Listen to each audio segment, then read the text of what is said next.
All right, ladies and gentlemen, today's guest was one half of the Eternal MMA 78 main event in Sydney, David Martinez.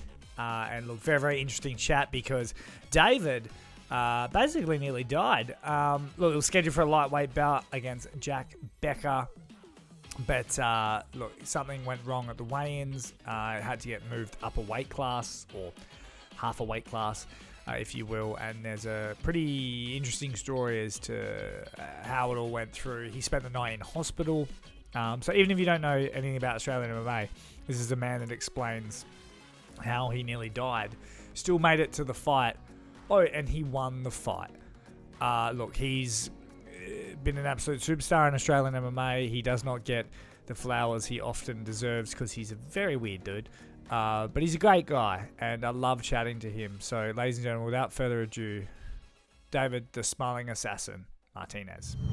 Ladies and gentlemen, welcome to the show. The man that took out Jack Becker at Eternal MMA 78 in Sydney by split decision, David, the Smiling Assassin Martinez, mate. And you are smiling now because what a victory that was. Oh man, stoked to get that one, bro. But hey, I may have taken him out, but he managed to take my leg out along the way, eh? Now, look, very impressive fight. You're sporting a nice little shiner above your left eye.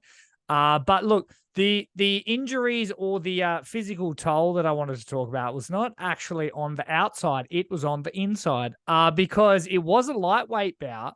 It got changed to a super lightweight bout basically on weigh-in day because you'd like nearly died. Can you tell us what happened? Oh, bro. So, long story short, it was on the last leg of my weight cut, probably about maybe half a kilo to lose, I think, and suddenly things just took a turn for the worse in the sauna.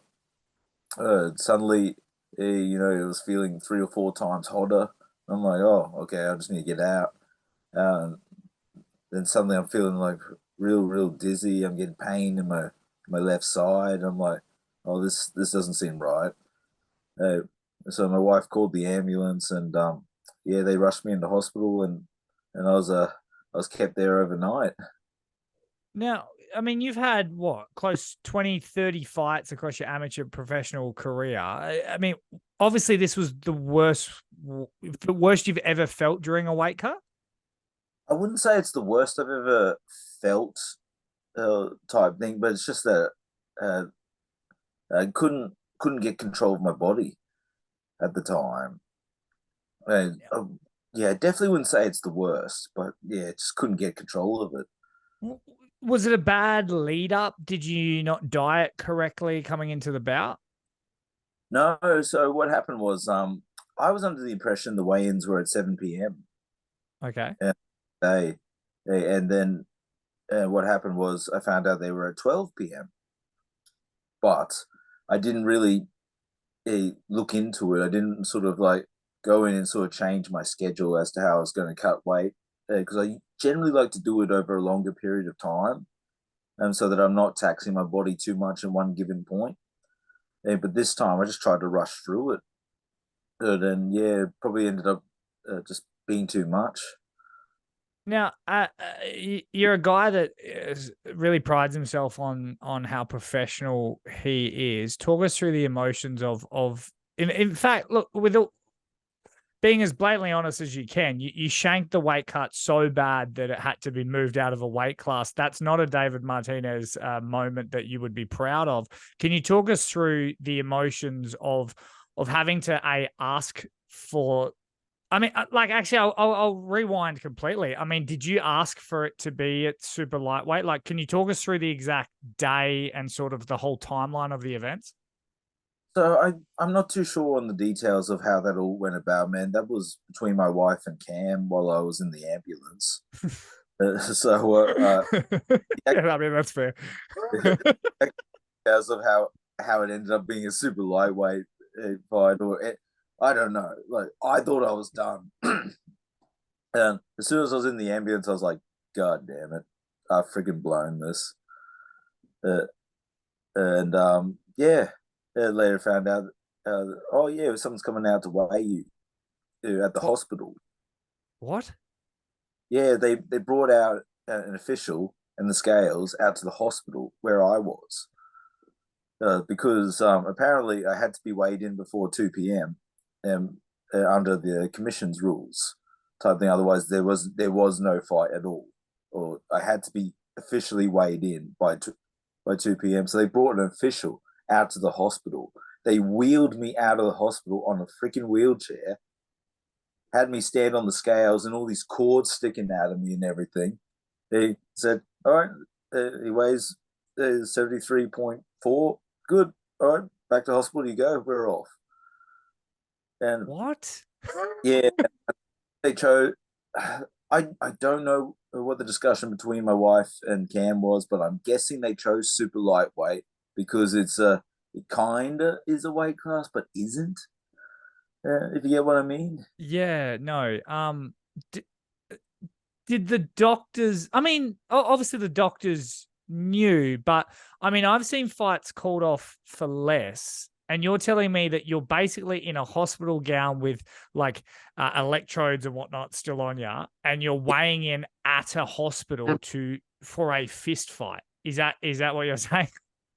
That's exactly what happened, man. In fact, they couldn't even weigh me in the hospital because the privacy for the other patients and everything. Yeah.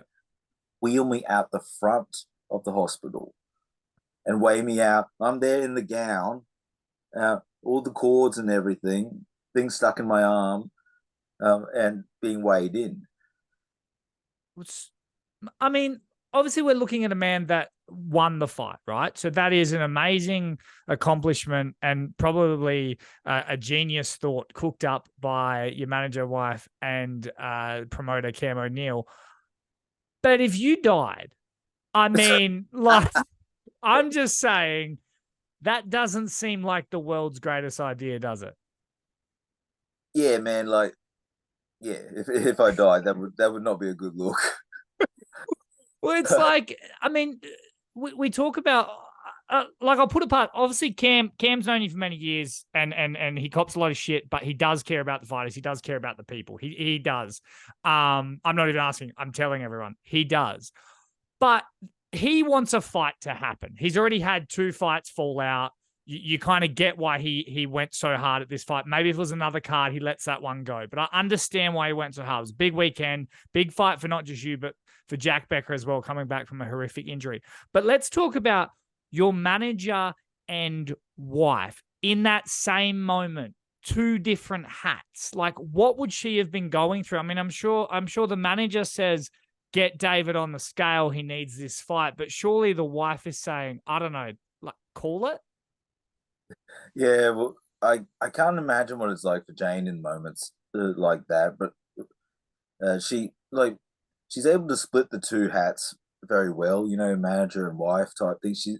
And in times like that, she's able to stop, like, not let the wife get too overly involved with the manager's proceedings type thing. But yeah, I don't know how she handled it, man. And like, because I was being taken off at the hospital, no idea what the heck had gone wrong. That was my 20th weight cut, and this is the first time something like that has ever happened. Did anyone at the hospital know that you were trying to still fight? Yes, yeah, they were told, that yeah, that was the go. And they were okay with that? At first, not so much. They were like, "Oh no," but they came out and said, "Yeah, look, whatever you want to do, we can't actually stop you." Type thing. But we do like recommend against it. And did they say, how much out of 10 they recommended against it? Like, did they think that, like, hey, no, dude, you might die? No, they didn't give me any sort of specifications on that. Uh, but they were very understanding because there was a lot of issues that they had with me within the hospital because I'm an athlete. And so, in comparison to say the general person, like uh, I've got a number of things that if a normal person went into hospital and had, there'd be problems. It's a red flag. But because I'm an athlete, it's kind of understandable. For instance, my resting heart rate was so low that every time they tested me, like the machines would go off beeping. type thing. And because for anyone else, that a heart rate that low signals a problem, but for me, it's just normal. Do you also think there was more leniency because you're a professional athlete? Definitely, 100% there was. Interesting. So, I mean, look, I was one of the ones because I knew a little bit about it as it was happening, and I'll put my hand up. I don't think you should have fought. I thought it was, and I'll say it. And same thing I would have told Jane. I wouldn't tell her obviously at the time, but I would tell her now. Like I thought at the time it was a horrendous decision to let you fight because if you can barely stand, how are you going to fight a former champion and a guy that was basically in the UFC before he broke his leg, Jack Becker? I thought it was almost negligent to put you in. But boy, was I wrong. Your wife and manager, Jane, knows you better than anyone. And do you think that was an important aspect, is the fact that she did know you so well? That probably the single biggest aspect was that, man. Like she knows me better than I know myself in some cases because I remember because they kept me in the hospital overnight, and the room and the circumstances they kept me under, I couldn't get any sleep, type thing. Were they So checking on you? they were checking on me quite regularly, like turning on the lights and every couple of hours. They just just hospital procedure. They got to check my blood pressure, my heart rate, and my temperature. But I'm like, why do they have to try? I mean, they have to wake me up each time for that, but like I never even got to sleep. So What was officially the sort of like diagnosis? Did they tell you? just severe dehydration. That's all they could tell me. And is this like a one-off thing? Will it have lasting effects? Like, did they give you any information about that? They gave me a couple of things that they wanted me to follow up on. So I'll be seeing my doctor later this week to see about them. But other than that, no, not really. But Yeah, man, like, yeah, go on, continue. sorry, I was just like, I remember I asked if they could like unhook me from all the stuff so I could just walk around a little bit. And I'm like walking down the hall, and I'm like, I can't even walk straight. And yeah, I remember going into the toilet in the hospital and just almost like crying, man, and thinking like, hey, because there's no way in me that I could say no to the fight, and I was absolutely certain, and that there's nothing about me that the fight doctors would say, oh, he can't fight. I was pretty certain that I could get past that, but I thought I just ended up in such a horrible position, and I'm basically dragging my corpse out there to try and fight against Jack Becker of all people. Is there a bit of you that thought, I mean, how much of you thought the fight wasn't going to happen? When I was in the ambulance at the time, I thought it was gone. But once I found out they were going to weigh me in at the hospital, I was pretty much 100% certain the fight would take place. Man, I'll be honest, because like I said, I knew about it. I knew about everything that was happening. I had like posts written up for like fight falls through. Martinez is out due to a medical issue. Like I had it ready. I was ready to post it, and it you pulled through. I mean, can you put into words, because no one will ever truly know what you felt, what you were feeling, and that whole ordeal. But can you put it into words of obviously the starting with the bad weight cut to walking out, getting ready to fight Jack Becker? Like, how did it feel to get through all of that? Oh man, it was just, to be honest, one massive like sigh of relief at the end. Like there wasn't much time to freaking like enjoy the win or anything, to be stoked about it. All I could just was like, oh, thank God that's over.